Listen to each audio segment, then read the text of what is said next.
We'll be live eventually. Yay. Oh, should I have muted us on another screen? It's fine. No, it's fine. You're going to be fine. It's going to be okay. Yeah. Hello, world. Hello. How is everyone doing today? Please ignore us for not knowing where we're at. I have to get off the other site now that I can see that we're there. Yes. We exist.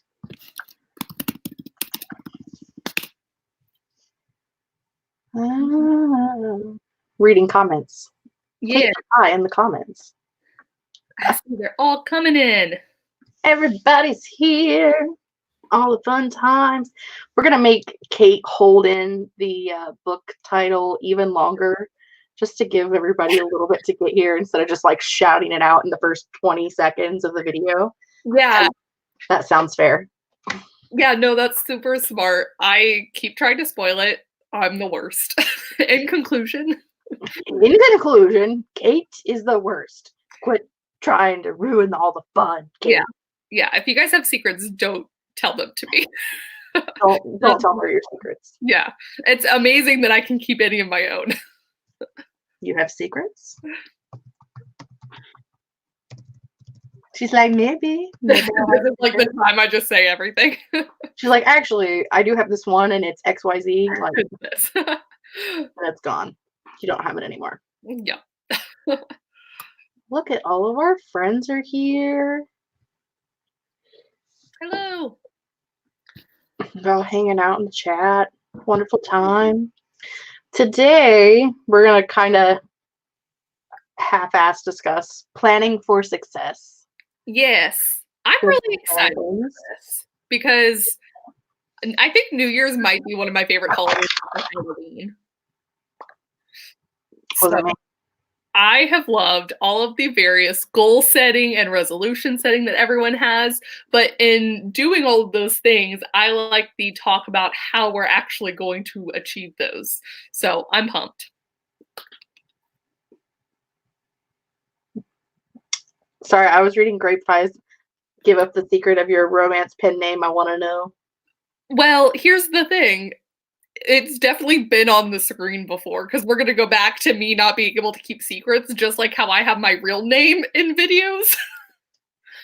So you might be able to find it. I don't have that kind of time.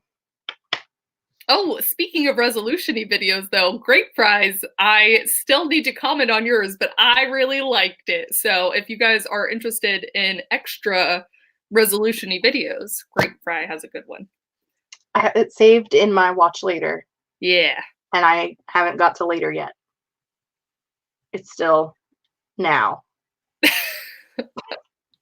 I will say over the weekend, like one of my New Year's resolutions was to not have 300 videos unwatched in my watch later. And I think right now I'm at like 20. Wow. That's really good. I watched everything. I either watched everything or just got rid of stuff.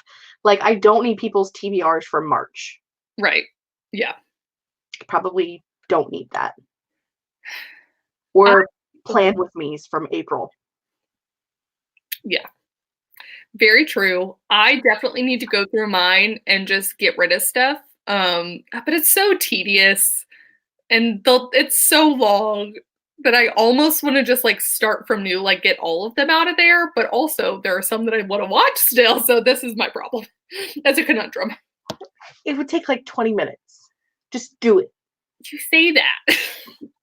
Don't make me come over there. Go through 600. Yeah. No. If you come over, then I'll do it. Okay. It's a long walk.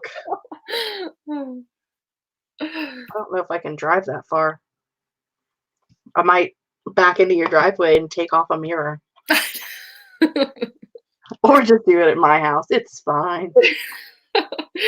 Oh, your poor car. My poor car. It's fine. The mirror didn't break. I don't have bad luck. Yeah, that's good. That is good. No smash mirrors. Yeah. I'm trying to like read. I am so unfocused. It's been a minute since we've done a live, and my brain is just like staring at the comments section. I know. There's so many new people. I feel like I'm seeing so many faces that I know, but like don't see in the chats all the time. So it's so fun. And also faces that I don't know at all, which is Yeah. also great. Yeah. We like new friends. We do like new friends. Okay. Well, what would you say is your number one goal for 2020? How dare you do this to me, Jessica? I have so many goals. I made 2 videos, one for 2020 and one for January. So, One goal. You're only allowed to have one. no, I don't like this. I don't like this game. I think the biggest one is just to continue writing stories that I like to write. But this, I guess the like little asterisk on that is that finally share them out. So whether that's beta reading or publishing or whatever, just like this is the year I need to stop being scared and just share my stories. So I think that's it. That would be the one. Your turn. That is my one. Like that is the one. That is it. Because I'm doing quarter goals. Yeah. Quarter goals. That was harder than I thought it was going to be. Anyway. I feel every video there's one word where I'm just like, one word that I can't get out. So one of my quarter goals is to work on my project and then to share it with beta readers. So because I've done very little sharing over the years and very little since I've actually started my AuthorTube. So that's kind of my number one goal, is to share the work. Yes. And to stop going, you guys are going to hate it, but then never share it with you so you can hate it. It totally is it's a self-fulfilling prophecy. And I actually think, I mean, this isn't true. I don't want anyone to like actually hate it, but that at least gives me like direction going forward outside of just my own brain, which you do need if at some point the end goal is actually to share and publish it. You got to do the first steps first. Shocking. So I know. I think I've probably done a full rewrite on the story that I'm working on. That's my priority. 4 times. And like, how do I know that this version's any better than the last 3? Because no one has read it but me. It is hard. Well, and sometimes I feel like when you've redone this story so much, you yourself have like talked yourself out of something that could have, or like all sorts of things where you really are. It's just like, someone else needs to tell me. This is too much. I need help. And I'm ready to help you. I'm ready to read it. I am ready to read all of your things. Yes, yes. But that does bring up the question. I'm curious for people because I'm switching back to monthly goals this time. So I'm curious for the commenters, do y'all do quarterly goals or monthly goals? Because I feel like, and maybe I'm totally wrong, but I feel like a lot of the AuthorTubers I watch are doing quarterly stuff. And I thought that was going to work for me. And then I think I messed it up. And it's not the quarterly goals fault, but where are my monthly goal people at? I think the way that I'm doing my quarterly goals, it is kind of monthly. Because although like one of my quarter goals was to read 30 books, I put 10 up on the board for this month. I didn't put all 30 on the board for this month because that would be crazy. Yeah, that's true. So, and my YouTube videos, I put the ones up for the month. Yeah. Not all, however many, there's a lot. There's a lot. 13 days of Jessica. There's a lot. I think I did a count and it's like 21 videos for January. I'm so excited. I think I'm probably going to figure out like ways to merge videos together so that it's not like so bad. But God, last night was torture. Like I started filming at 8 and by the time it was 7:30. So like by the time I filmed, edited, uploaded, it was 2:30 in the morning. I don't know how that happened. Yeah, I don't know how you would do it either. I don't know. Okay, I see Tamara on hers. She says I do annual quarterly goals. So annual, then she breaks them into quarterly, and then I break them into weekly actionable steps. That I think is interesting because, okay, when I tried to do the Kanban board system, I think part of the reason my quarterly goals failed is because I was trying to do a new system for the first time and the quarterly goals. But I think there's something to be said for having like more bite-sized chunks for me because it feels like I'm crossing through things faster in a different way. So I kind of dig the then separating it out into weekly goals. And Jessica, since you do bullet journals and planners, you might have even like at a glance, you kind of see your own version of weekly goals, right? Yes, I have. I'll find it. I have everything. I actually found papers that match my planner, but where is this month? You all are going to see my goals for the month. It's trickery. Ooh. And what I'm filming. So over here in this blue, pink, green area is my weekly goals. So I took them out of my quarterly and out of my monthly, and the things that need to be done this week are here. And the colors correspond to the different goal. They're all color coded. You know, here's my thing. I love organization so much, and I love watching other people's like bullet journals and like filling in their trackers and everything. I think my problem is I try and do that, and then I make it so that like if a couple things don't happen, I then have thrown everything off. And this is not me throwing Brooke under the bus, Brooke Passmore, but I'm thinking of what she said in her goals video recently. But she said that for 2019, she'd kind of set up her goals for Project New Orleans was like, if she does this draft, then this end date is here, and then the next end date would be here. And so the problem is that if you mess up the end date a little bit, everything's off track, and then you just slowly are way off schedule. That's how it is for me, but with all my goals when I attempt to do this level of organization. That is what happened to me last year because I had like specific dates that I wanted to have stuff done by. Spoiler alert, didn't get any of it done. But that's outside of the point. So I actually made new pages because I have like project pages where I keep track of what I want to do and all that. So I just kept those in the old planner and made new ones because the dates were just so far off. Okay. But yeah, I definitely do that also, and it doesn't work for me either. Okay, that makes me feel a little bit better. That's one of the reasons where I have an entire YouTube tracker spreadsheet, but I can cut and paste and move stuff and like cross through it. And I feel like I can keep all my things on one visual space, but like if I have to move something, it's really as easy as 2 clicks. But then I appreciate having something on the page and in my hand. I don't know. I'm currently covering up my your super secret stuff. My super secret stuff. Hold on, I'll show it to you. So this is my list of my YouTube schedule.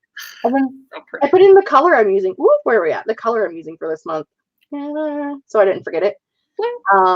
But yeah, so I have like my running list is over here, real quick. Yep, right there. There's my list. And keep track of like what I have done and everything.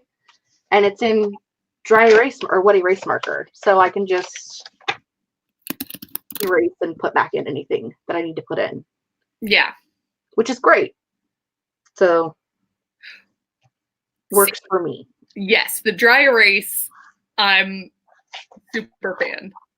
I also see DR Ranger writing says it's important to incorporate lazy days too. And I think that's where I've messed up in the past is I did not incorporate lazy days, weekends, anything. I was like, and this is my thing that I'm finally like officially trying to make a thing this year is weekends aren't supposed to have any goals for them other than read. Just read. And not even how much read, just read. So but even that being said, I'm still trying to write something today because I didn't finish it yesterday. So I'm not going to go too far into it because it was like a paid course that I paid for, but I did Sarah Cannon's HB90 planner course thing. And I mean, most of the information from that you can get just in purchasing her planner that she has on Etsy. Ooh, okay. And that is one of the things that you do. Like, you sit down with your 3 months for the quarter, and you mark out any days that are like special events, holidays, birthdays. You mark off all of those. And then, if you know that you have a specific day of the week that you never work on, you mark off all of those.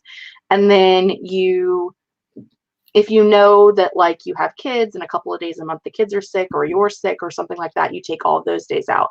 And then you look at how many days you actually have in that month that's left that are considered work days, and then you plan for that versus actually planning for 90 days. Because you don't actually have 90 days. You have 52. Yeah. That's really smart. I took out probably more days than I should, because I think I have like 50 days that I'm considering work days. But I wanted to start off slow and try to figure out how long it takes me to do things, because I'm doing things that I've never done before, so I don't know how long to plan for it. So this quarter is like an experiment. Yeah. Well, and that's kind of like, it's so funny because for the amount of experiments that I do, I don't know that I treated any of my goals in that way all the time. So like this year with my tracker, I'm doing the same thing I think you're doing, where it's just trying to see how long stuff actually takes me and treating it as an experiment that's not like a pass fail so much as just like a getting data sort of thing. So it's all very interesting. Charlotte says weekends are the only days I have fully for writing and doing whatever I want, so it's hard to have as much of a non-goal weekend. I'm with you. I typically, I took off 2 days a week as writing days, but I took off Wednesdays and Fridays, because like Friday's the end of the work week. Usually, I do work most Saturdays, but usually Friday's the day that I like come home and just want to lay on the couch and eat pizza and watch TV with my dogs. Like, I don't want to do anything. And Wednesday is typically the day that I meet with my 2 best friends and go to dinner or hang out at each other's houses or whatever. So those are my 2 non-work days. Yeah. But weekends are the only days that I have where I can actually focus on writing, reading, whatever it is I'm doing. It's the only way it gets done is if I do it on the weekend, because otherwise you start filming at 7:30 and are still awake at 2 a.m. Oh, Jess. It was a rough one. It was a rough one. But you got some stuff done. But I got every book off of my shelf almost. I'm crazy impressed. It was rough. It was a fun time, but it was rough. Highly recommend to everyone.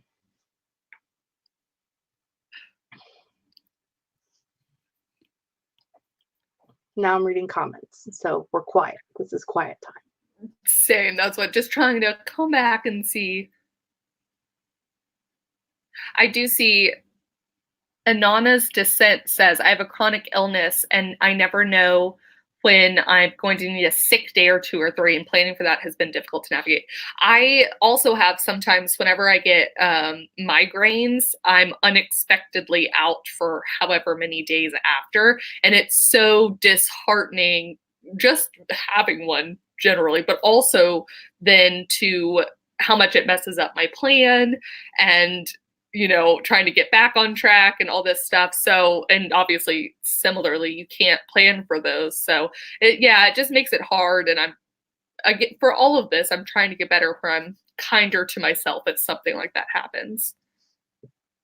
Well, and that's kind of what Lindsay talked about in her video about the negative side effects of productivity. Yes. Lindsay Puckett, check her out. She's awesome. We love Lindsay. She's great. And basically, you know, as someone who has an illness where they don't know when they're going to have good days or bad days, it makes you want to work extra hard on the days that you feel good, which in turn makes you wear yourself out, which makes you have more bad days. So we all need to be kinder to ourselves. I think I kind of pinpointed that in my nano rant. You did, yeah. Just calm down this year. It's just like a year of chill. Yeah. Calm down. Yeah, I think and I do feel better. I mean, it's only been, what, 4 days of January, and the entire world is either on fire or a medley of other stuff. But personally, I'm feeling a lot better than like the start of last year and the start of years prior, where I put too much pressure on myself. So I think I'm taking the essence of the chill. Yeah, it's the way the world is. It's not fun. I actually read something yesterday and or this morning where they were talking about where if you for some reason you all are living under rocks, half of Australia, yep, half of Australia is on fire. God, I can't even talk any day ever. And they were talking about people that were stranded on beaches because the fire was just like completely around them, and they were having to go in with boats to rescue people through the ocean because they couldn't get off of the beaches. And it's just like, but we're fine. Everything's on fire and we're fine. Yeah, big sigh. All right, Kate, now's your turn. Now's your chance. Are we going to talk about it? You can do it. Are we? And I need to make sure because I feel like I'm getting too excited. We're talking about our book club pick. Is that what you're saying? Okay. Yeah. So you may give out the book club pick. Good. Okay, so we're going to circle back around to the topic.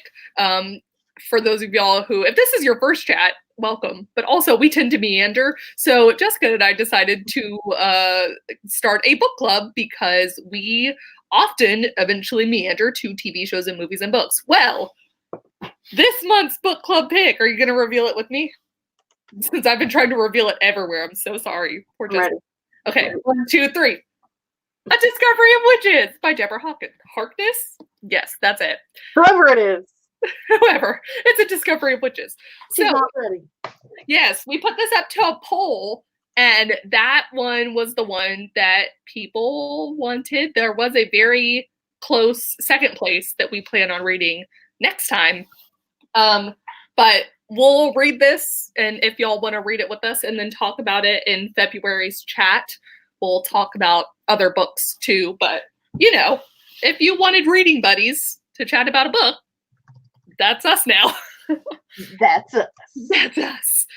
So I also have an entire stack. I know this is nothing for Jess, but I have a total of 5 books I'm attempting to finish this month, or 6 books, because technically a Game of Thrones I'm still trying to finish. So nothing for Jess, but you know, for me, 6 books is like a lot. So that's one of the 6. Sorry, I just got a text from my mom. No. I'm like, what's happening? Oh, look at that. Jane just bought the whole trilogy and was waiting to read them. See? Hey! We're all ready. Is that one, is yours or a library book? It's a library book. Okay, mine's the library book. That was one of the contingencies that Jess and I had, was easy to find for both of us, but especially for me on my book buying ban. This one's actually the large print edition, because the library was already out of like the normal one. So, yay. You can read. I can really read. I can read from this far away. It's great. Read like this. Yeah. So I couldn't tell you when I bought this. It's probably been 2 or 3 or 12 years. I don't know. It's been a minute. So basically what we did for this thing is that we shared a list of I shared a list of all the books that I have that's unread, because I actually had a physical list. Yeah. I don't think Kate has scared herself with that quite yet. I know, I'm too scared. That's right. But yes. Other things I need to come visit for. Yeah. Making a list. So I had a list. So I sent it to Kate and was like, okay, this is the list I have of things that are unread that aren't parts of series, or not, you know, like third books in series, because that would be weird. Just randomly start that. Yes. And so that was something that was easily accessible for her. And I figure if it's easily accessible for one of us or the other at the library, it's probably easily accessible for lots of everyone else. Mm-hmm. Megan says the Kindle version of the trilogy is on sale on Amazon. Hey, what good timing. We totally planned that. Totally planned that. Is it a tour book too? No, it's Penguin. I was going to say a lot of the tour books are on sale for January. Now. But it's Penguin. It's a penguin. Plus witches. I know nothing about this book. I should say that right now too. I know very little. And I know that there was like a TV show, but I don't know if they're similar or not. You know, it's fine. I don't know. I think this is one I got from Book Outlet. It's probably one of, like, my first year on BookTube, which my 3-year anniversary is coming up because I'm cool like that. On the 13th, because that's the day that I'm gonna end videos every day. But yeah, so 2007 when I started my BookTube channel. 2017. What year are we in? What country is this? Oh my gosh, what planet are we on? 2017 when I started my BookTube channel, I felt the pressure to buy like every book that everyone talked about. And that was one of them. So it's been here forever. It is interesting the pressures that BookTube has, and then I feel like the pressures AuthorTube has too with the productivity. Yeah. BookTube's like buying a lot of stuff and having the pretty shelves and everything. And then AuthorTube's like, but have you written 10,000 words this week? I say as someone who writes a lot and then has to revise for forever. But Phoebe, your 77 books is laughable.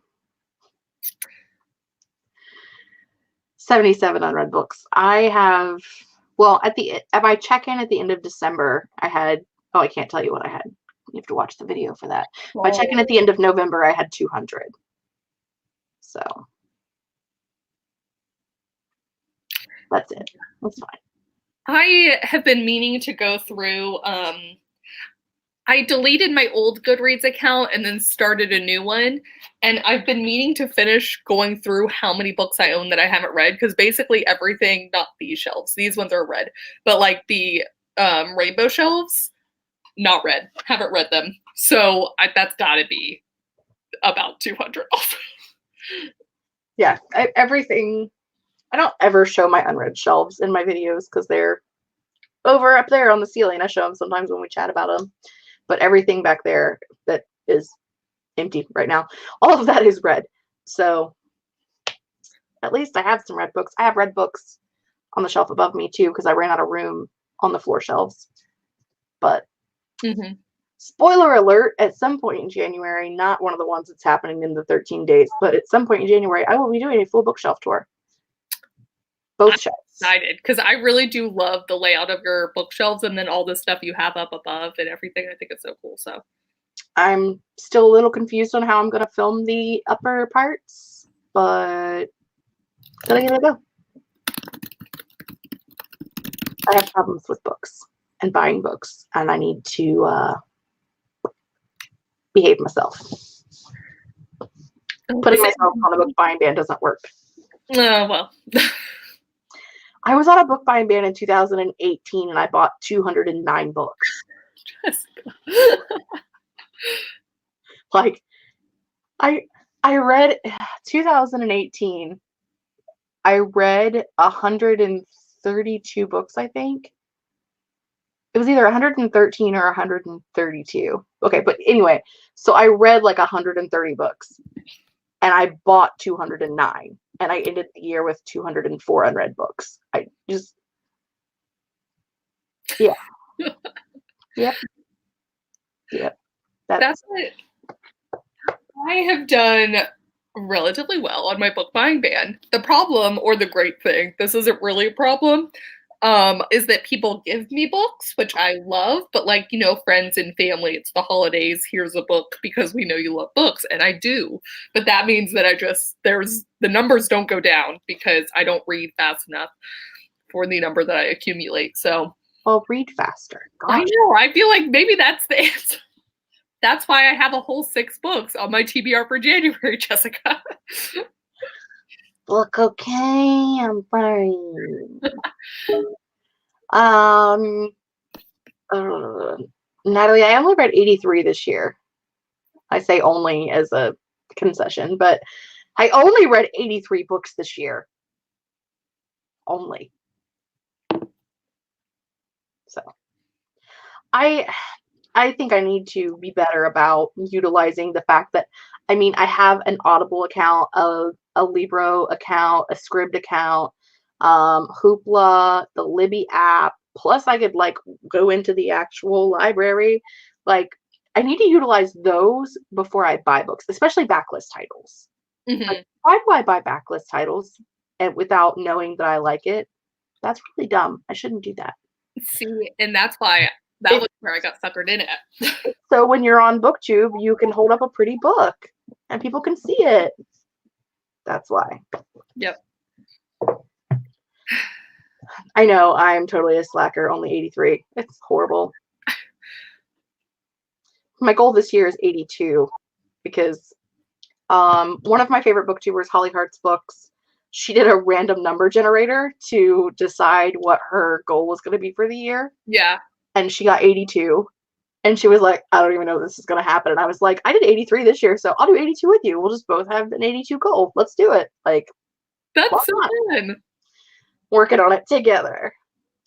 We read very different kind of books. So she reads like adult, grim, dark fantasies, which is, I can't say it's not my thing because I don't think I've ever read any. So yeah, that's what I was trying to come up with. What a description. What books would fit that? Do I know anything about that genre? I have some on my wish list on Amazon because I'm like, I listen to her talk about books all the time. And I'm like, that sounds really cool. I need to read that. But, you know. That's what Adventures in Fantasy and I have close to the same real goal. I think if I can do 2 a month, I'm usually pretty happy with myself. So we're going to see if maybe this is going to be the year I'll be reading more too. But still, I'm just going to set it low. I typically set my goal for 52 and then just up or down one way or the other. Sometimes I hit 20. Sometimes I hit 130. Sometimes you hit 82. We're 82 this time. Right. It's fun. It's all fun. I also have to say that like I do read a lot. I read a lot of books, but most of you who are in the chat that are talking about only having read like 5 books last year also finished writing a book, whereas I did not. So see, this is the negative self-talk we are banning in 2020. This is not allowed anymore. I'm just saying. Well, I think, okay, going back to goal chat, I think that's the hard part about goals is not just like is that mine going off? And I think it's me. Okay. Or maybe it's you. Maybe it's both of us. Who knows? Sorry, guys. It's Becca.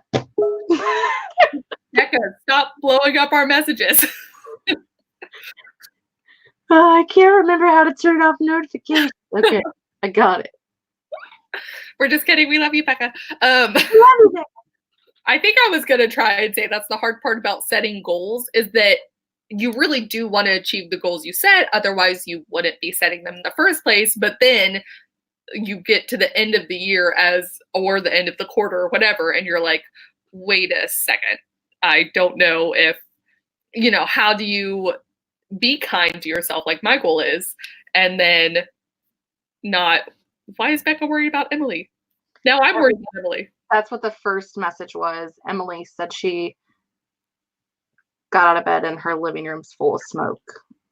And the fires are just a couple hours away from her house. No. That's why I'm staring so intently at the computer screen. So, yeah.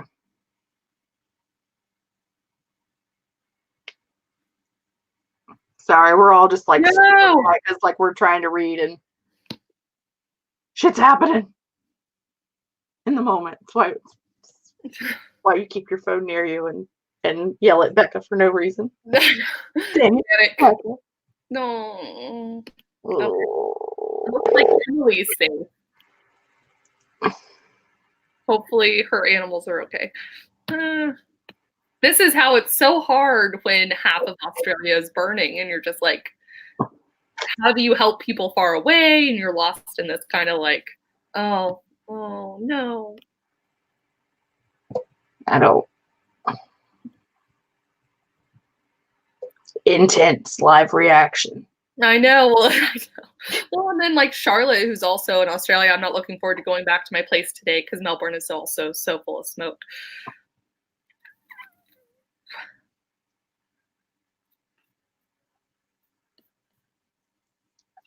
It's so crazy that's the way the world works.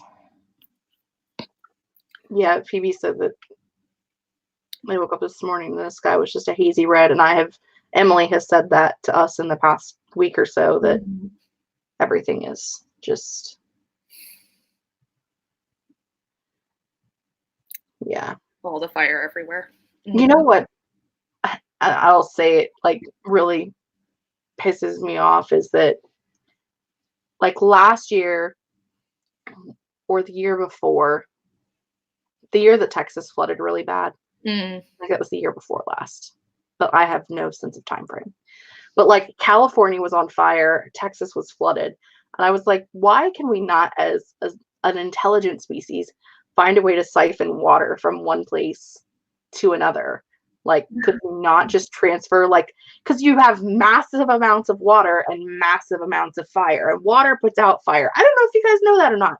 So like, why could you not do that? And the answers that I found online, because I was like doing research, like, has anyone thought of that? Obviously, it's pretty smart. Like, has anyone tried to do it? And basically, they were like, you can't take that amount of water or any substance from one part of the world and take it to another part of the world, despite the fact that it's the same country, because you're introducing new allergens and species into areas that they're not from. I'm like, really? People are going to have hay fever now because, oh wait, what if their house burned down? I'm pretty sure they'd rather just like take a fucking Sudafed or something. Well, I think it's hard because it's just like, I mean, Australia is, you know, in quotes, technically an island. But it's so big. So then you have inland is so far away. And then there's this weird part where I was reading about how because there's not as many mountains, it's hard to get the like humidity and like the different water and the different, it's all, the world is so complicated. And I just, who knows? It'll be interesting to see what, you know, 2040 looks like. There won't be a 2040. Yeah, that, who knows?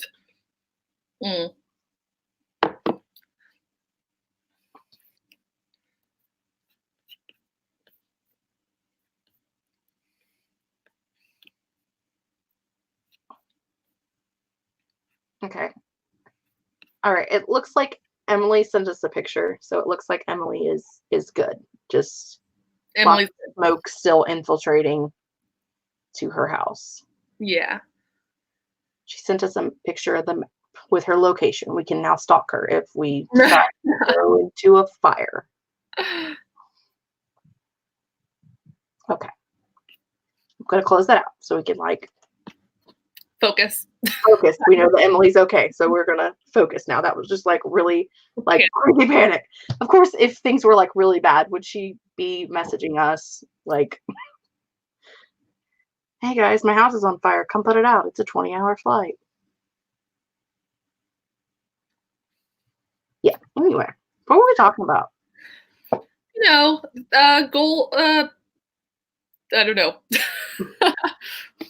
Planning for success. How are you planning for success, Jessica?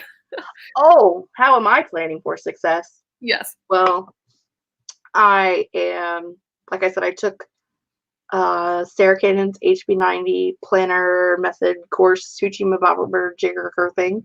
Yep. A lot of words. I am using 2 planners. Yes. Baby planner and big planner. Yes. And I'm using my Kanban board. Wait, I took it off the wall so I could show it to you. Using my Kanban board. I'm so excited. I can't wait to hear how that works for you. And I'm playing the first quarter of this year as an experiment and seeing what happens and having the hiccups. It's great. Yes, I also have, I was going to open it up, my journal. I have my little tracker system thing that I'm coloring in. This part's just for like my health stuff. I'm using different trackers for different things. I don't know if I like that better than having it all in one place or not. So I don't know. Do you guys keep your, I mean, Jess, because you do trackers for like habit stuff, do you have them all, like all aspects of your life in one tracker in one spot? The only thing that I really do like a habit tracker for, or that I used to do a habit tracker for, was writing, but I never filled it out. So, Okay. So no. I have them all in the same place, the waste bin. That's, you know what? I have so many stuff that I've tried, started, failed, never looked at again. So. I'm gonna go out on a limb here. So I am using 2 planners because Katharina asked me to elaborate. Yes. So the baby planner I made myself out of like other planning supplies that I had, and I'm mostly just using it for note taking when I'm reading so that I can write better, more thought out and concise reviews, because that's my job as a booktuber, is to review things well.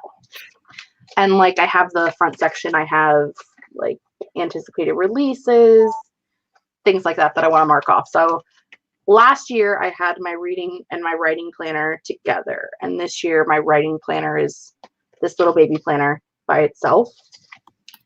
And then my big planner actually has 2 planners in it because I'm horrible.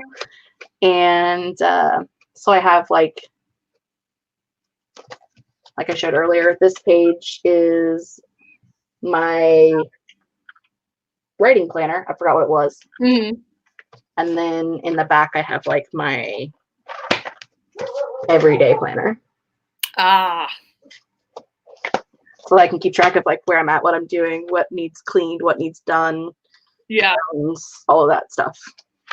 Because I can't focus on my writing if I'm staring at all the other crap that needs to be done.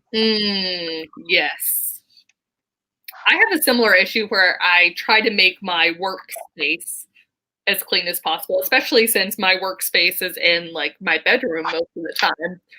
I need that part to be organized. Otherwise it is very much like, shouldn't you be doing anything else?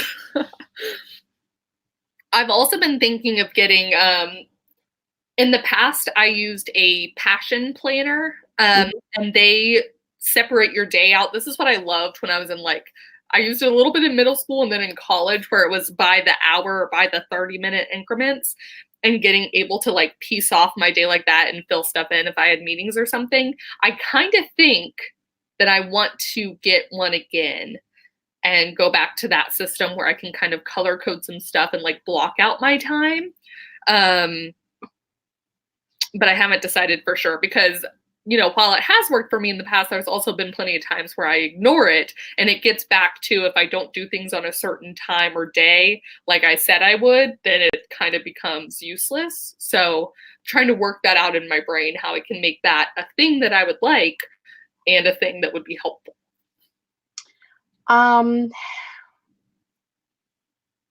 The Erin Condren and Happy Planner both also have planners that have the hourly in them. I did not know the Happy Planners had that now. They do. I don't know if they're by the half hour or if they're by the hour. Oh, okay. Yeah. But they definitely have them. And Adventures in Fantasy says, I have a dot grid notebook that I set up for planning. I like to be able to customize it. Most planners have a lot of stuff I never use. And that is why I use Happy Planner, because I can like take out anything I don't want in there or put in anything I do want in there. I had problems with, I've done bullet journaling. I did bullet journaling for about 3 years. And then got to the point where I was like, I hate drawing a weekly layout every week. It's annoying. And just like, why am I doing this every single week? And I went from that to I can't remember the name of the brand, but like a 3-ring A5 size binder. I had that for like a year. And then I went to Happy Planner. And that was 2 years ago. And I love my Happy Planner. What you said about the bullet journal is why I love watching the bullet journal videos, but know that even though I have tried it, but I know that it would never work for me, is I don't like to having to continuously fill something, like draw the same thing or fill it out. And I'm not creative in that way. So I love watching other people make their spreads and like really get to express themselves. And I know for a lot of them, it's kind of like meditative, but that is not my thing. So I need it like both already filled out, but simplistic enough that I can edit it myself. Yes. And that's the thing is like bullet journals were just, it was really like, I loved them for like the list making and habit tracking and tasks and things like that. But for like a weekly layout or like a month and having to draw it in every day. I did see, Katarina asked what I did to organize my writing tracker, and it's really not super filled in yet. I think it might be something that later I add more stuff, but I think all I have figured out is I have a tab for each of my projects, and they're going to filter into the individual month and then the year graphs later. But I have how many words I wrote, so like a drafting stage, a revision stage for how many scenes I edited, and then I have like an editing stage where it's how long, like how many minutes did I spend on it, because those are the way I think of those parts of writing, the drafting versus revision versus editing. So that's how I have mine set up right now. But I'll go more into that in like 3 months once I figure out if it does or doesn't work for me or how to make it work for me. So in 3 months. In 3 months. Well, I feel like at that point it's like a good amount of data. I can see if it's actually, I don't keep track of data like I should. Not that kind of data anyway. Which is what these 3 months are for. Yeah.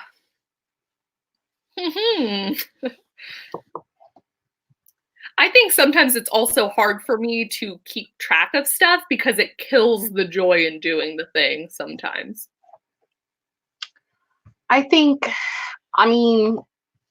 Reason number 5,492 why I like Happy Planners, because it's got stickers. You can make anything fun with stickers. You can make anything fun with stickers. I just like stickers, man. I would show them to you, but I have a problem. You want to fess up? You just get more books, I think. I think I see a little bit of stuff. Yep. My sticker books. My sticker books. God, Jess, I love it so much. That's amazing. I have a problem. Do you ever lose the stickers? Like you have a particular sticker you love and then there's just so many books that you can't find it again? Because that's what I think would happen to me. No.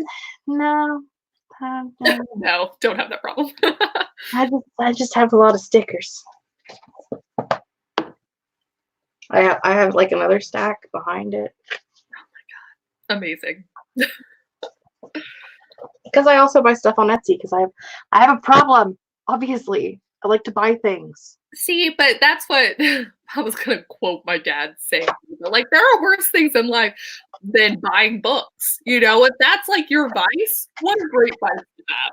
Like, I mean, within reason. Like, you don't want to go into debt to buy books, but like most people would say that that's a good one. And stickers would be a similar thing, you know, if it makes you happy. Is it really a problem? It was, it's from forever ago, but there is legitimately like a video of Daniel Radcliffe talking about people being like obsessed with Harry Potter and being addicted to Harry Potter, and like that's what they spend all their money on, is like all of like the little bits and bobs and stuff. And he was like, he's like, but think of the other things you could spend your money on. Like some people are addicted to cocaine. Like, yeah, that's, some people are spending that on drugs. Like there are worse things. There are worse things that you could be doing with your life than being obsessed with books and stickers and planners. Yeah, it's fine. Oh, I also have a box of washi tape. Don't you worry. Hold on, wait. Did someone say washi tape? Oh my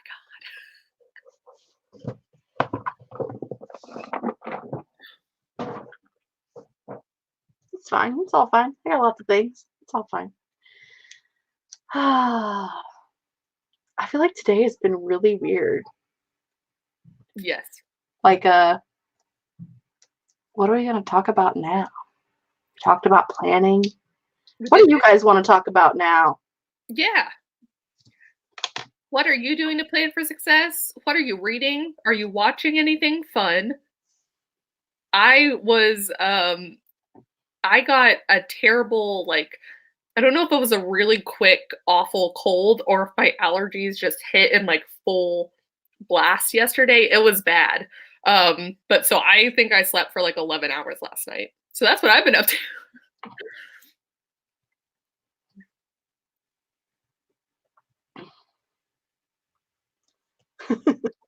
Let's talk more about washi tape.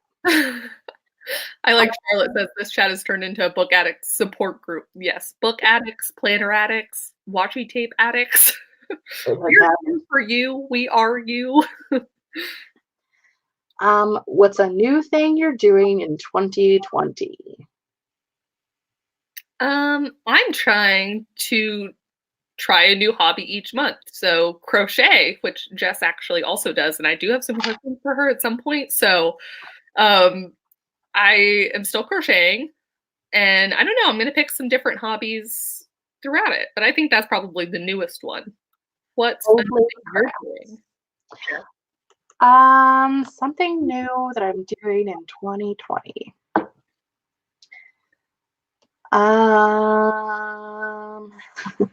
Well, I am planning quarterly, so that's new. Yeah. Hoping to finish a book. That'll be new.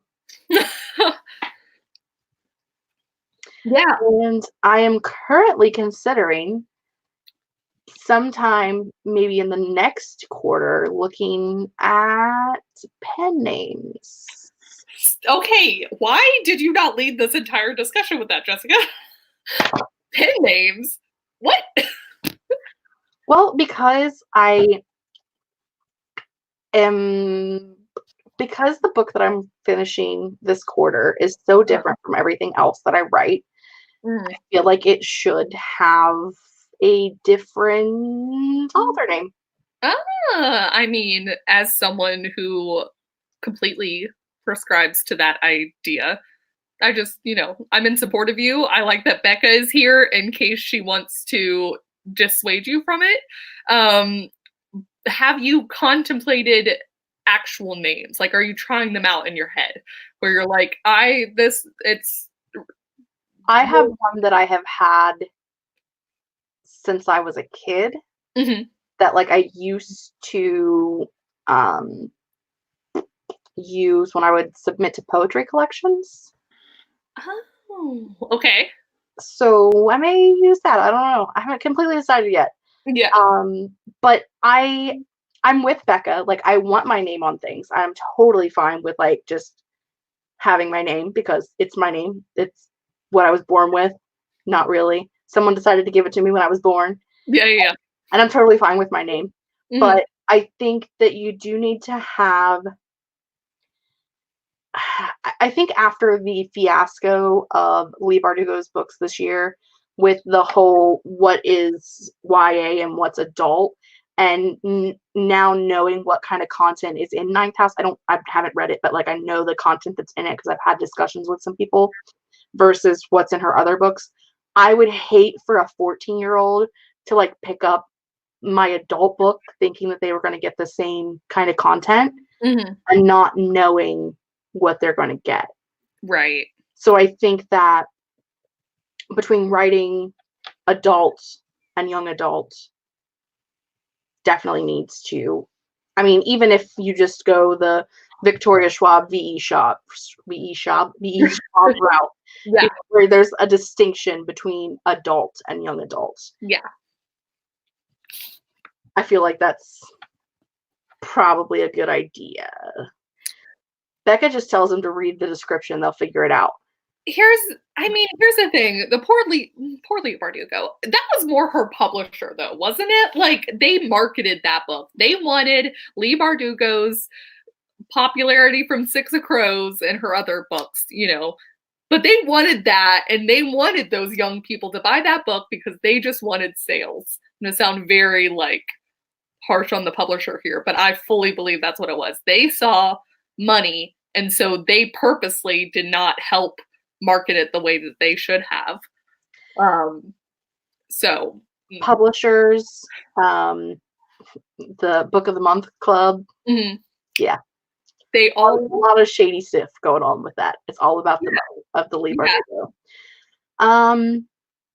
But yeah, and I think before I used to have a lot of especially doing like complete and total different pen names, I used to worry that maybe like it wouldn't be the same.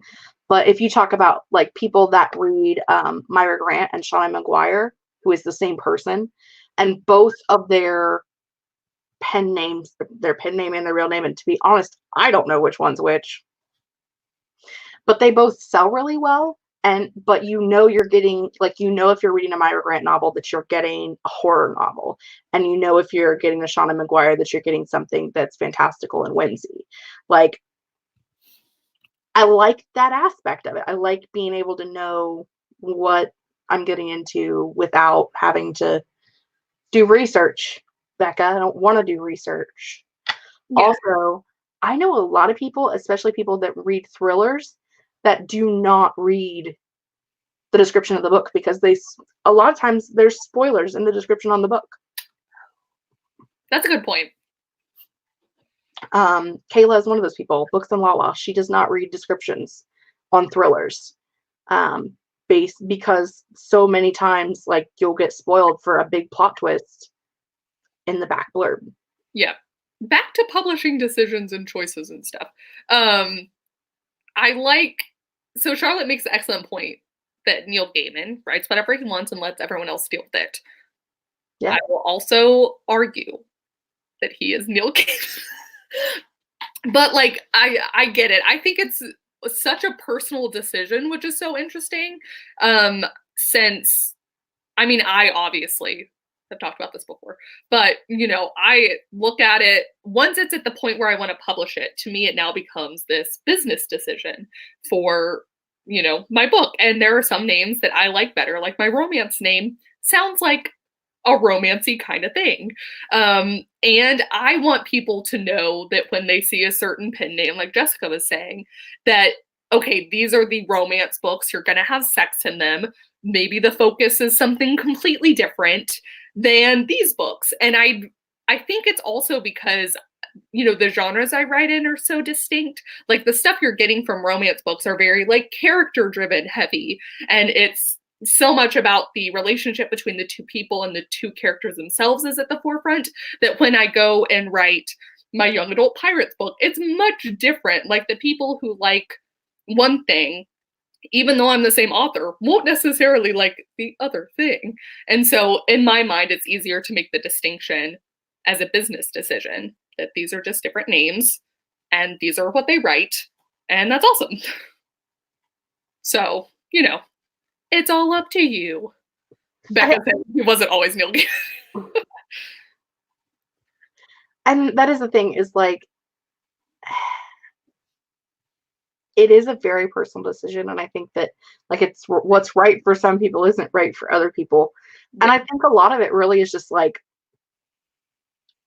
go to your bookshelves or go to your list of your books or go anywhere that sells books and look at how many people are at the back end of the alphabet. Mm. Because after about S, it completely drops off. Because when you're in a bookstore or in a library, it's alphabetical. And so like by the time you get to that midpoint of the alphabet, by the time you get to the M and O, it is like it just drops. And so that is also part of it as well. I've even seen some people choose the last name of their pen name based off of the last name of an author that they really love that also writes in their genre, just so that theoretically they would get placement near that author who was potentially pretty good selling or whatever, you know. But it's a good point. I mean, I think both of the pen names I've already picked out are closer in the alphabet. And I knew going into it that was part of. Katharina, you'll be ahead of me, so you have a shot. Alphabetically, you're just a little bit ahead of me, so you've got a chance. I mean, I'm not saying that there aren't authors out there who have a last name at the end of the alphabet, but it's not quite as high. And I don't know if that's for like a push by the publishing house or because people just have the same brain thought that I have, or because people whose names come after us in the alphabet don't know how to write books. I don't know what the answer is, but I know that if you go somewhere, it's factually evident, like just looking with your eyeballs. I also just wonder how many names in all of the world are after a certain point anyways. Like, what if there are just less names that start with W than start with C? I made up one. You know? Right. But I'm with you. I know that there is. Like, that's an actual thing. If you talk to publishers or, like, other authors that are published, they know it's a thing. I think we've said it before, like when we talked about pen names, that like you should just make your last name Clary so you can be next to Cassie Clare in the young adult. Yeah. Make your covers look like hers. They'll just accidentally pick them up. You get sales are sales. Sales are sales. Do what you can. I think, it is a whole discussion. And I think it's so interesting because obviously, some people would never dream of publishing under something that isn't their name. And that's also totally fine. I don't know. All Stephen King.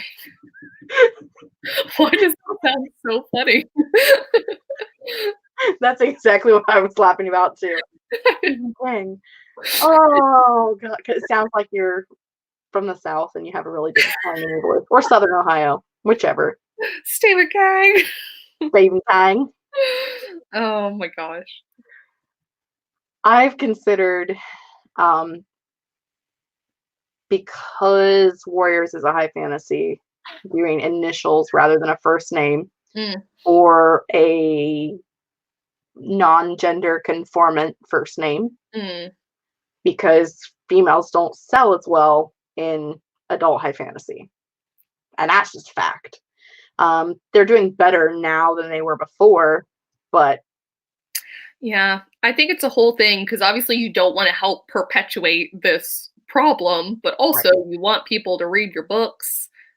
But again, do you really want to help perpetuate that? I don't know. That's a whole other deal, and thankfully the world is ever so slowly moving in the right direction for any non-white sounding name or a female sounding name or whatever. But I don't ever read the comment section about a TV show on the CW. It's real bad. Like, because the CW has all of the comic book shows, they have like the entire Arrowverse. They're talking about making, because Arrow is ending this year, they're talking about making a spinoff with Kat McNamara and a couple of the other characters from the show that would be female-led. And the comment section is literally just like 300 dudes that are pissed off. Mm-hmm. And it's like, if you don't like it, don't watch it, but don't ruin it for everybody else. Yeah. It's rough. It's yeah. And it's because comic books are, I don't want to say more for men, but have historically been preferred by men. Mm-hmm. Or girls thought they weren't cool, or I don't know, something. But yeah. So. Yeah. I do see Charlotte Armstrong makes the excellent point of, she has some about if she'd do the gender thing, but also because her name's already been used. So for the people out there whose names have already been used by a very famous author or are arguably so close to a famous author that it's like, I mean, then you'd probably, even from a publisher, be recommended to use a pen name. I have said that I intend to send things in with my name that my parents gave me. Mm-hmm. And should a publisher think that it needs to be changed, I'm totally fine with that. I don't have any attachments to it. Yeah. Are you still thinking you're still totally traditional publishing now? Yeah, or has that changed? I don't think that has changed at all. Okay.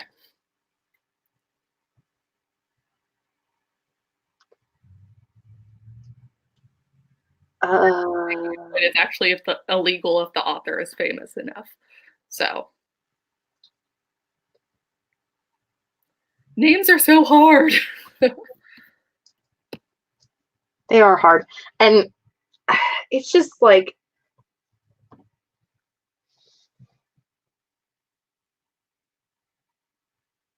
and then I like looked at stuff again. Ooh, I started on a thought, and then I was like, something else popped up, so I started reading it, and then I lost my thought. Yeah. Have you? I know you are doing both traditional. I would like to. And indie. I'm like in the other one, whatever it's called right now, because I can't think of it. Yeah.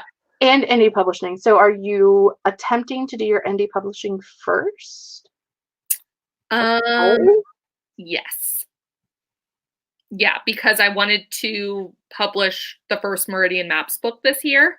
I might still query this year. I'm just the traditional publishing world, I have so many questions on it right now. So that's more where I'm at with that. I still think it's worth doing and being a hybrid author. But I don't know. I'm confused. So yeah, I might still query this year though.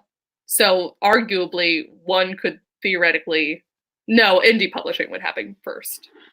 So, and then, it would sit on a shelf for 2 years.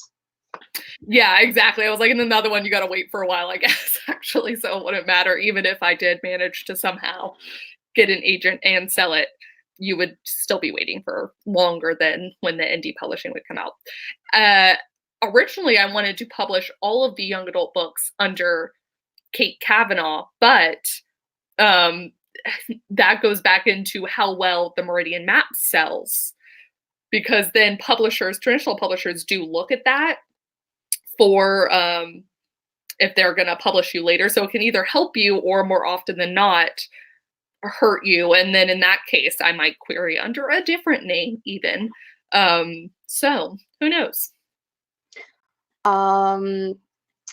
Alex Kaler, who I believe it's the Runebinder series that is traditionally published, has been self-publishing for years under A.R. Kaler. Ah, there we go. So, like, fans of you can find you, but also it doesn't have to be tied necessarily. Right. Yeah, I've seen some who was it? I'm looking back at my bookshelf like it's going to just yell the answer at me. Renee Audier. Renee Audier. I remember if you looked her up on Goodreads once upon a time, she had published another book before that was tied to her. But then whenever she had that one series come out like 5 years ago or so, it was still considered her debut because I think she either did something funky with the name or it was a different publisher or like one was out of print or she self-published. I could never find the answer to that. But anyways, so sometimes it will even be considered, it's like every new pen name you use, the first book under that pen name is considered like your debut book under that name. So it's an interesting kind of, it's all very interesting. That is interesting. Yeah. I am interested. Yes. I am also slightly confused, but that's normal. Totally normal. Don't click on anything bad. Go ahead. Natalie says, as an aspiring hybrid author, I will definitely do self-publishing first. I've read a lot of articles lately that says it helps nowadays to already have a bit of an audience when querying. I think this is, again, the one where it can help you and hurt you because they're going to have access to different calculators to see how many books you've sold. If you've only sold, 100 copies of your other book, that's going to be kind of dinged against you, just like if you were already traditionally published and didn't sell well. Mm-hmm. So if you can get that self-published book up to like a pretty decent amount of book sales, and it's actually now that YA is kind of on a slightly downward trajectory, it's not as much as it used to be, it would definitely be considered a sort of boon to you when you're querying to be like, well, I've sold 5,000 copies of this book on my own. Would you want to take my next series? That's like a pretty big deal. So that's the thing too, is like, I think they also look at how much effort you put into selling yourself. Because just because a publishing company has the money to market you doesn't mean that they necessarily do. You still have to do a lot of the marketing and things yourself when you're in a traditionally published industry. Mm-hmm. And so if you are busting your butt to market yourself, they're going to see that. And if you're just like hoping that you sell some stuff, they're going to see that too. Yeah. So. Yeah, that's very true. You definitely have to do a lot of your own marketing either way. I am just one of those people that I don't feel like it's necessary for other people, but I feel like for me personally that I need to be traditionally published to feel validated. Which is weird because I read plenty of indie published books that are better than traditionally published books that I've read. Mm-hmm. It's just the way that my brain has trained itself that I need to be validated by someone else, by a middle-aged white man sitting behind a desk that's never met me. Yeah.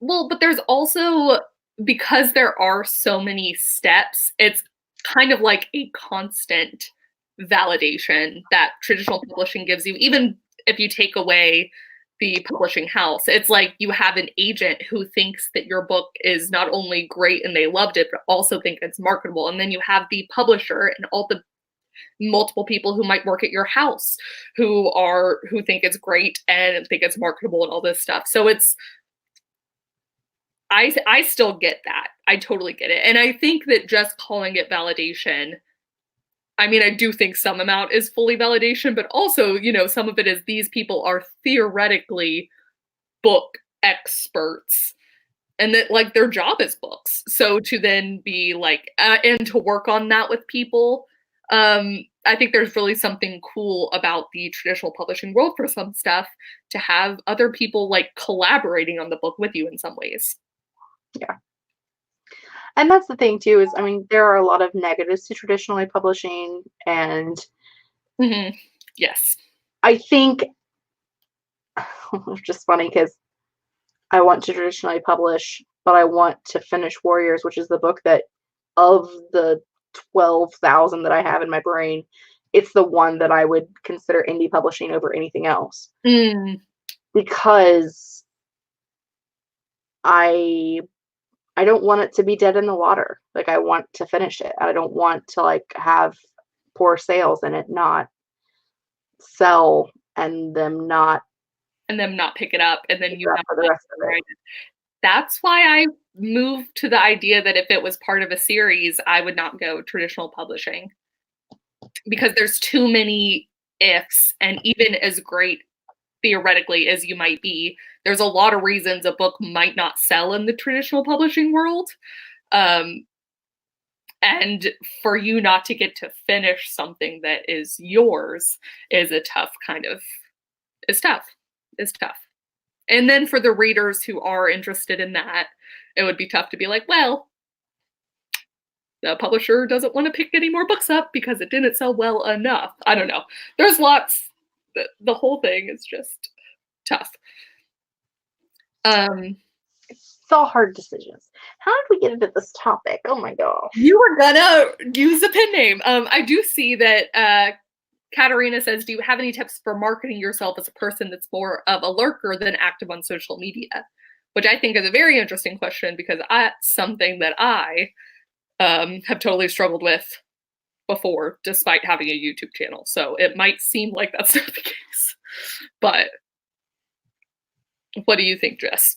How do you market yourself when social media is hard? I don't know the answer to that question. I haven't figured that out yet. I don't market myself. You just do what you like. Post pictures of my cats, and people like cats. People do like cats. Highly recommend. I think the first, to answer your question, have a pet. No. Have a pet. Post pictures of them on the internet with your book. Yeah. And then tell people how much your cat loves the book. And then profit. That's it. And then profits. Roll it in the money. It's like, money. Yeah. Like that. That's all it takes. Marketing geniuses. Wow.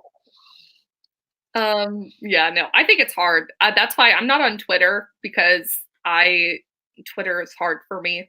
And YouTube, I just do it because I like it. I don't even have social media outside of this Kate Kavanaugh brand-y kind of thing. I mean, it's me, but it's under a different name. So like my real name, I don't have social media. So I cannot, I don't think I can give you that much advice, honestly. Are your family friends with you on Facebook under your Kate Kavanaugh account? No. And I think I have all of 2 friends, and I get on once a month. I'm thinking about deleting it again, except that I like to lurk in the AuthorTubers Facebook sometimes. No. Nope.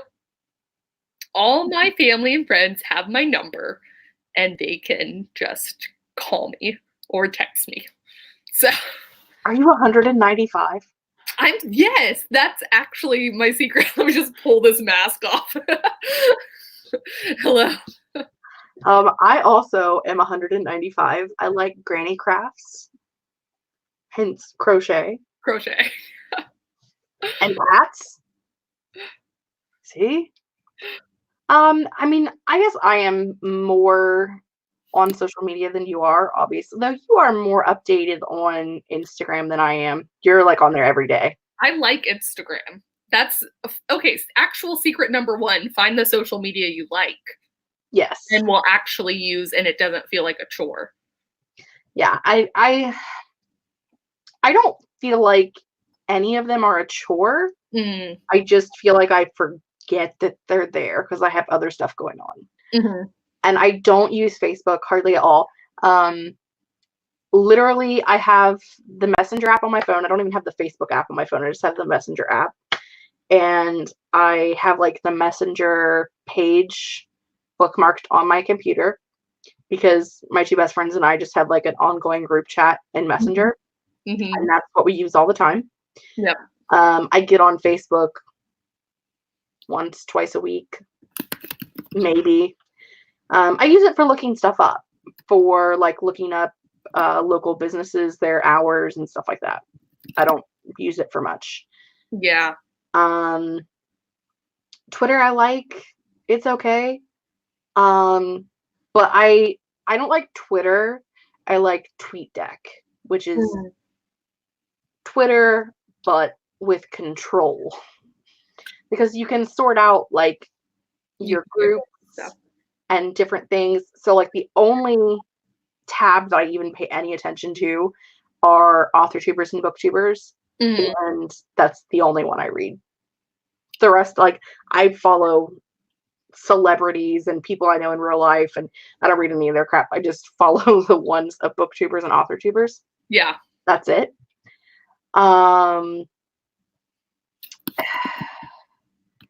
YouTube is a social media platform, but I think for it to be a successful social media platform, you have to have 1,000 subscribers so that you have the community tab. Because even though you can communicate with your subscribers through a video, through the comments, you don't have like that instantaneous, like, I can, but I can't really like go on and just be like, hey guys, how do you feel about XYZ? And then pop off. Well, but you also can't like DM people. Once upon a time you could. You can't anymore. I think it's still an option. Is it? But people don't do it, I guess. People don't do it, but I think it's an option. Yeah, I think it's a hard one because I think about that a lot. I'm like, is YouTube a social media platform? Because it feels different than both Instagram and Twitter, where theoretically there's like a, I don't know. It feels different to me. Because you can just have an Instagram account and just follow people. But I feel like the ratio of people who use YouTube versus the people who post stuff is a lot different than like Twitter, where if you have an account, you're usually doing at least theoretically like something once in a while. I don't know. But I think that Instagram is my preferred of the three, like Facebook, Twitter, YouTube. No, Twitter still has a lot of like publishing stuff happening. I'd say that's the only reason I sometimes wish I would go on it, but it's just not good for me. I don't like it. Yeah, I'm with Charlotte. Twitter just I get too anxious about it. So, but there is so much, like a lot of like agents are on there, a lot of traditional publishing news, the entire romance world melted down, and you could watch that in real time on Twitter. So listen, last year, I should say, Susan Denner did a choose your own adventure story. That's amazing. It was amazing. Yeah. And I participated in that. And that was like one of the few reasons why I actually checked Twitter this whole last year, was so that I put her in the BookTube AuthorTube column. I actually, I have a separate column that I use for, like the people that I talk to all the time, and then Susan Dennard is also in that column, even though I don't talk to her all the time, but she's in there. You're like, I want to pay attention to and have my eyeballs on. Yeah. So yeah, it was great. Like, it was like the coolest thing ever, and that was why I checked Twitter. Haley, you can do 520 characters now, I think. It's at least double what it used to be. It's a lot more than what it was before. I can't remember exactly. I mean, I remember they went from like 120 to 240 or something like that, but I think it is more. Oh my God. I could be lying. I don't know. I don't use it that often, obviously. But I think it is more than it used to be. I think it is a lot. Like, it doesn't, I don't know, it just has like a weird circle thing on it, and it tells you like when you're getting close to being at your cap. So 280. Okay, fine. I'm a loser. It's 280. Whatever. I don't know. I thought it was more than that. Apparently I drunk tweet and can't read. It's fine. But yeah, so Twitter is the shining achievement of Twitter to me is that it's chronological. Like, you can, yeah. It's, you don't get the same thing 600 times. They haven't messed with the algorithm, so they haven't made it so that people that are more popular show up before the people that you actually know in the real world. I mean, that is the one thing that Twitter has, is that it is still in chronological order. If Instagram was still in chronological order, my life would be perfect. Yeah. That's all I got. Still like Instagram. I'm with you, though. I do sometimes wish it was still chronological, for sure. It is better now than it was before, because now it at least like has that thing where it tells you that there's nothing new. That little thing that pops up, so you don't like keep scrolling for the rest of forever. Yeah. But it's still between the start and if you haven't been on for a week, you're going to get stuff that happened 20 minutes ago, and then you're going to get stuff that happened 2 weeks ago, and then 20 minutes ago. And yeah, I do a lot of like 3 days ago, and it was an important thing that was like time sensitive, and I'm like, I didn't know. Contests. I like Instagram stories though, so I'm not as good about posting to my feed. Yeah. Which I do like once a month. But stories, I'm always over there. Yeah, I do like stories. Stories are fun. I try to post more of those, but but I posted some yesterday with a poll that I voted with a poll that Kate voted in, as did some other people. Yes. People are adding me on social media. My phone's jangling. Do it. My unofficial Instagram goal, except that I don't actually do this stuff. Going back into like how to use social media, I don't think I actually like utilize it the way you did, or you should. I want to hit 10,000 followers just so I can get the swipe up, so that I can actually link the videos when I post them. Yeah. I'm like, I want to be able to like do that instead of be like, and now if you would please shut out of Instagram and go to YouTube. So. Listen, I have 377 followers on Instagram. I'm killing it over there. I like to go back to my old journal I had for different notes. And I remember when I got like 100 views on a YouTube video the first time, and I was like, and it's still one of the coolest feelings. I was like, I cannot believe 100 people watched this thing that I did. So I still think that even some part of me still feels like, wow, a whole person followed. I'm like, this is great. I have 586 followers on Twitter and only 300 and whatever I just said, 37 on Twitter. On Instagram. Yeah. I'm killing it on Twitter, guys. FYI, if you're not following me on social media, all of my links are down below. You're like, this was actually exactly. And now you know how to promote yourself on social media. Yes, please put in your Instagram names in the thing, and people will follow you. You probably can't put like your actual username. Yeah, but if you just want to type the username, you want to type it in, you guys go right ahead. I don't care. I'll approve them if they don't approve themselves. I mean, sell yourself. That's what we're here for. Have some fun times. Kate is linked down below with an @Kate Kavanaugh. You can do that now. You can do that now.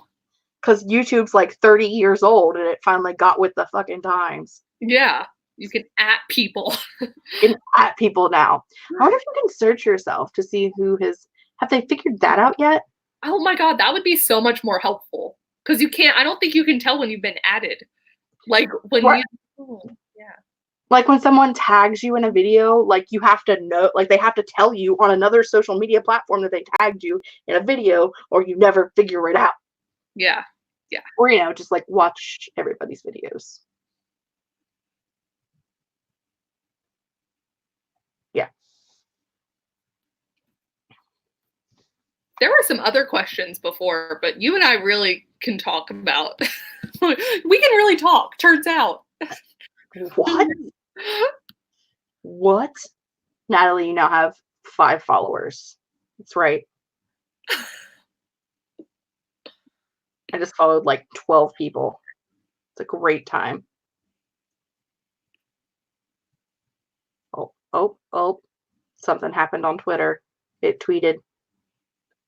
Oh no. Oh yes. Oh no. I'm still trying to find the other questions that we've asked. So if anyone has any other things they want to talk about, author life, writer life, goals, If you have cute cats, what you're eating or drinking, if you have an Instagram dedicated to your cat, link me. we'll also definitely follow that. Kevin has an Instagram for Alfalfa, and I follow that. I do too. I love it. Yeah. Amazing. How can you not follow Alfalfa? How can you not? He's the cutest little fluff that ever floofed. Okay, I found a question from Forever Back. Butterflies from Bees asked, have you ever made a writing vision board? Have you made a vision board before? Not in the traditional sense, but I do have like Pinterest pins. Okay, yeah. I make Pinterest pins of characters. More so like clothing styles and things like that, because I do a lot of things that are not in our modern times. So I'll do like period clothing and stuff like that. Yeah. I see Taylor says Kate followed me yesterday. Kind of went, yay, I did. I want to utilize Pinterest more because I have randomly made boards for my different stories, and then I forget about them forever, and then I return, and I'm like, if I just looked at this every day before I started writing, I think it could actually like help me with like some more world building or descriptions, since that's usually what I struggle with. So like you talking about the different kinds of dresses or like what they might have worn, I'm like, yeah, if I just had a visual image that I was looking at when I started writing, I could actually come up with stuff. Because one of my pet peeves when I'm reading things is like, this is a bad description, but I'm thinking about the dresses. But like if they're running around trying to do something and the girl's in a ball gown and heels and they're doing all this like kick-ass stuff and you're like, can we rewind? Like, can you get her to change? Or like, because she can't really do all that in a ball gown. She might be. Might, but like, come on. It's like that kind of thing where I don't think about it. But if I was visually looking at it, I'd be like, I should probably not have that happen. I like my 2 main characters in Warriors, which it's not necessarily period, but it's not outside of our world, so it's not with modern clothing styles. But Alex, the main character, she is obsessed with wearing pants. It is an obsession, whereas most of the women wear dresses or skirts. And like her best friend Keely, who is the other main character, she wears mini skirts and she fights in mini skirts and kicks ass. Heck yes. In her mini skirt. So it's like, I tried to like show, because they're 2 very different characters, and I try to show like their differences, not in just their personalities, but in their clothing as well. Yeah. So it's fun. Like Keely's fun to write because she's like a happy, bubbly person who kicks ass, whereas Alex is like a sarcastic asshole who kicks ass. They're both ass kickers. I mean, that's what we want. My phone is ringing off the hook. I don't know, but Taylor said bisexual sword brides. I'm very curious now. Oh, look, I took a picture before the chat started of the book. I was like, you can't post it. You gotta wait. Can't post it.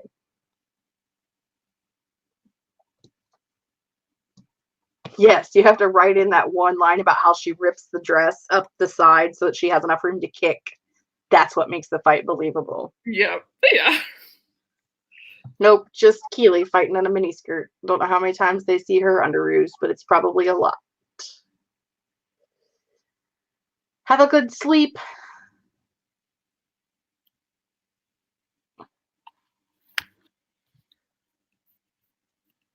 Brenda was shoveling ice and snow off of their parking spot. That doesn't sound like fun. It does not. It's approximately like 70 degrees here today. Winter in Texas. It's winter in Texas. It's also winter in Ohio, but I cannot type today. Oh. I have like the weirdest itchy nose all day. I promise I haven't been in here picking my nose for the last 12 hours during this live chat. Like, I have an itchy spot right here. I feel like the dog when it like itches forever. I can't reach them, but they're there. No way, but they're there. I can reach the tissue. I can't reach the box. The struggle. Well, do we have anything else to chat about today?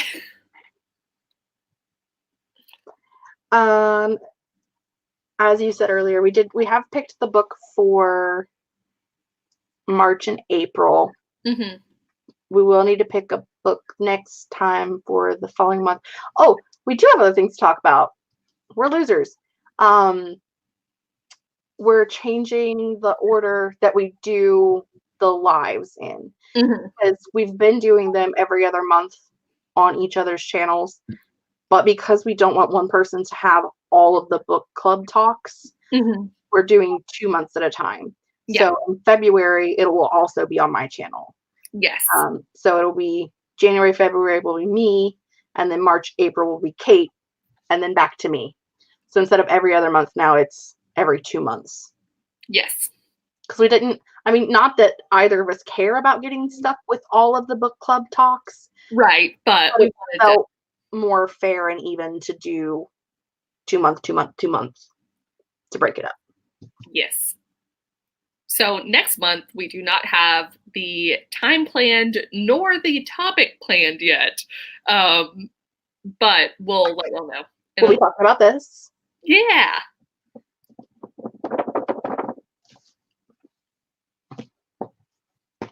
That's all I know. Yes. Are there any AuthorTuber get-togethers near Utah this year? Not that I know of. Yeah, I don't know either, but I'm really excited because I think as the community grows, there will be a lot more like in public get-togethers, and I'm really excited for that. So, Alvin is also asking if there are any write-ins coming up. I think I'm going to have 2 on my channel this month, but I don't have the dates yet for you. So, yes, eventually. I know I will be doing one at some point, but again, do not have dates. Emily Bourne does them every, it's in the United States, it's Monday. For her, it's Tuesday. Yes. On the east side of the world, it's Tuesday, but in the United States, it's Monday. It hurts my brain. Yeah. And then Becca and Hannah have Tuesday evening in the US-ish write-ins every week. And I know they're starting those back up again. So yes. And Kevin and Laura do Thursdays. I don't know which Thursday they're starting up again. This Thursday. This Thursday? Okay. I know that for sure. Haha. You may see a familiar face. You may see a face there that you already know. Ooh. That's a spoiler alert. So yeah, so there are plenty of write-ins coming up. We just don't know when ours are happening because we're losers. Yeah. Welcome to the chat. Welcome to where Kate and I chat about stuff. I would link I always forget. KJ has like a whole spreadsheet thing, and I always forget it. And there's a whole thing. Tamara, who I think she left, she also regularly does write-ins on her channel, so you can subscribe to her. And does she have one of the links also? Caro Brown has a link. Yeah. That people put their write-ins in. Oh gosh. I'm looking up. Yep. Don't play things because we can't do that.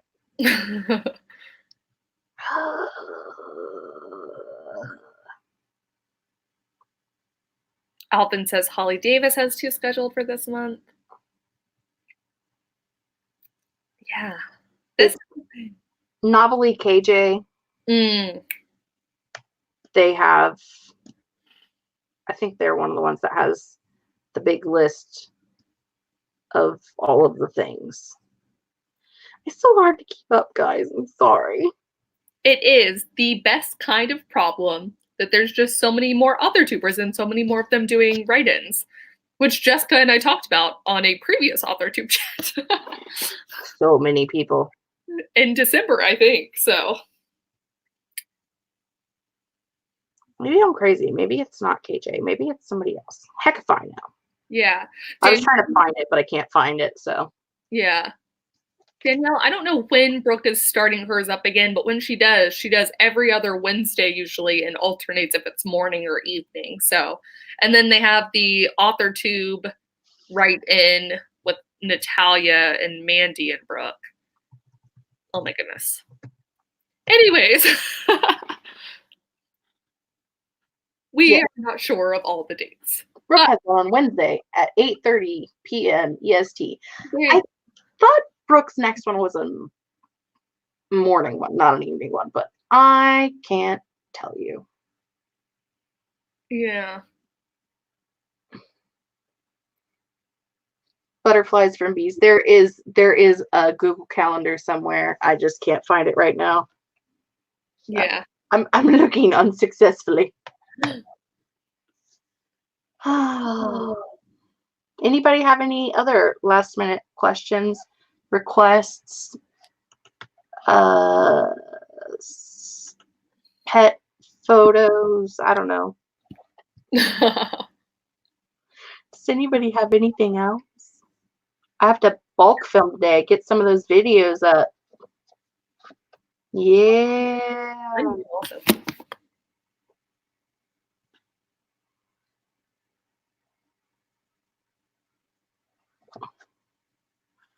Anything else Kate needs to say today?